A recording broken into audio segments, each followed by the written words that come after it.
തീർച്ചയായിട്ടും കണ്ണു നിറയും. ഇത് കേൾക്കുമ്പോൾ എനിക്കും ഉണ്ട്, എനിക്ക് 2 ഏട്ടന്മാരാ. അപ്പം എനിക്കിത് കേൾക്കുമ്പോൾ ആ ഒരു ശരിക്കും റിലേറ്റ് ചെയ്യാൻ പറ്റുന്നുണ്ട്. ദിവ്യ പറയുമ്പോൾ നമ്മുടെ ഏട്ടന്മാര് നമ്മളെ പിടിക്കുമ്പോൾ നമുക്ക് തോന്നുന്ന ആ ഒരു ഫീൽ ഉണ്ടല്ലോ. വീഡിയോയിൽ ഉണ്ടായിരുന്നത് ആണോ?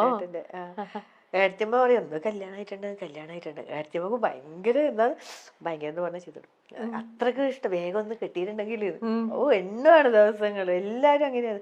പിന്നെ ഏപ്രിലിൽ അങ്ങനെ ആയതുകൊണ്ട് ഈ ഇത്രയും നീട്ടണമെന്നൊക്കെ കുറെ പേര് ചോദിച്ചു, വേഗം കല്യാണം കഴിച്ചുകൂടെ അങ്ങനെ ഇങ്ങനെ. എല്ലാരും ഹാപ്പിയാണ് ഇപ്പൊ.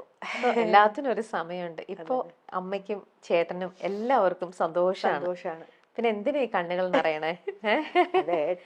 അതെ, എന്നാലും നമുക്കത് പറയുമ്പോൾ അറിയാണ്ടൊരു ഇമോഷണൽ, നമുക്ക് ആ ഒരു ഇമോഷനിൽ വന്നു പോണ ഒരു ഇതാണല്ലേ. നമുക്ക് ചിരിക്കാം.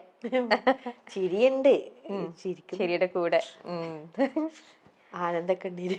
സത്യം, ആനന്ദക്കണ്ണീരാണത്. അല്ല, നമ്മള് ഒരിക്കലും നമുക്ക് തിരിച്ചു കിട്ടുമെന്ന് പ്രതീക്ഷിക്കാതിരുന്ന സമയത്ത് പെട്ടെന്ന് നമ്മുടെ അമ്മയുടെയും വേറെ ആരുടെയല്ല, സ്വന്തം അമ്മയുടെയും ആങ്ങളയുടെയും ആ സ്നേഹം, അവരുടെ ഒരു ലാളന, അവരുടെ ഒരു കരുതൽ, അതൊക്കെ കിട്ടുമ്പോൾ നമുക്ക് വല്ലാത്തൊരു തിരിച്ചു കിട്ടുമ്പോണ്ടാകുന്ന സന്തോഷം. പിന്നെ അതുപോലെ തന്നെ ഞാൻ ഏട്ടന്റെ കൂടെ വാലിയ തൂങ്ങി ഇങ്ങനെ നടക്കണ്ടല്ലോ, കുട്ടിക്കളി കളിച്ച്. പക്ഷെ അതൊക്കെ എന്റെ നല്ല പ്രായത്തിൽ നഷ്ടപ്പെട്ട കുറച്ച് കാലങ്ങളല്ലേ, അതൊക്കെ എനിക്ക് തിരിച്ചെടുക്കണ്ടേ. തീർച്ചയായിട്ടും.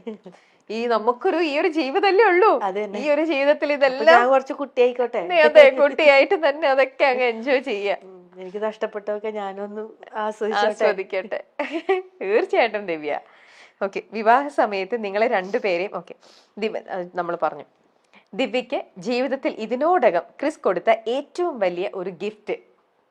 എനിക്ക് ഗിഫ്റ്റാ, എന്നെ ഏറ്റെടുത്തു, എന്റെ മക്കളെ ഏറ്റെടുത്തു.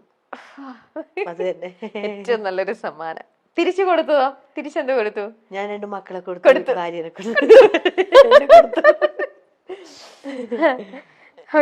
നിങ്ങൾ പറയാതിരിക്കാൻ പറ്റില്ല, നല്ലൊരു അപ്പ അമ്മ ഏട്ടന്റെ, പറയാതിരിക്കാൻ പറ്റില്ല. അവരെവിടെ? എറണാകുളത്താണോ? അവര് എറണാകുളത്താണോ? ട്രിവാൻഡ്രത്ത്. അവരും ട്രിവാൻഡ്രത്താണോ? എറണാകുളത്തും വരും. 2 സ്ഥലത്തായിട്ട്. പിന്നെ ഏട്ടന്റെ ചേച്ചിയുണ്ട്, പുഷ്പ ചേച്ചി, US-ലാണ്, ഡോക്ടറാണ്. അതും എന്താ പറയണ്ട അറിയില്ല, എന്നെ അതുപോലെ സ്നേഹിക്കുന്നുണ്ട്. അങ്ങനെ ഒരു അകൽച്ചയോ കാര്യങ്ങളോ, മക്കളുണ്ട്, അതൊന്നും ഇല്ലാണ്ട് ചേർത്ത് പിടിക്കുന്നുണ്ട്. അതാണ് ഗിഫ്റ്റ്. അതെ, ആഗ്രഹിച്ച ഒരു ലൈഫ് ആണ് ദിവ്യക്ക് ഇപ്പൊ കിട്ടിയത്. ചിലവര് പറയില്ലേ, മക്കളുണ്ടെങ്കിൽ ചിലവര് മക്കളെ വേണ്ട, നീ മാത്രം മതി എന്ന് അങ്ങനെ നോക്കുന്ന ഇഷ്ടംപോലെ ആൾക്കാരുണ്ട്. ഞാൻ എന്റെ തന്നെ അറിവിൽ എന്റെ ഫ്രണ്ട്സൊക്കെ ഇങ്ങനെ അനുഭവം ഉണ്ടായിട്ടുണ്ട്. അപ്പൊ അവര് പറഞ്ഞിട്ടുണ്ട്, മക്കളെ വേറെ അവരെ വീട്ടിൽ നിർത്തിയിട്ട് അവള് അവന്റെ കൂടെ വേറെ പോയി, അങ്ങനത്തെ ഒക്കെ അവസ്ഥയുണ്ട്. പക്ഷെ അതിലൊന്നും എനിക്ക് താല്പര്യമില്ല. കാരണം എന്റെ മക്കളെ, ഞാൻ നൊന്ത് പ്രസവിച്ച എന്റെ മക്കളെ ഞാൻ ഇത്ര പോലെ നോക്കി.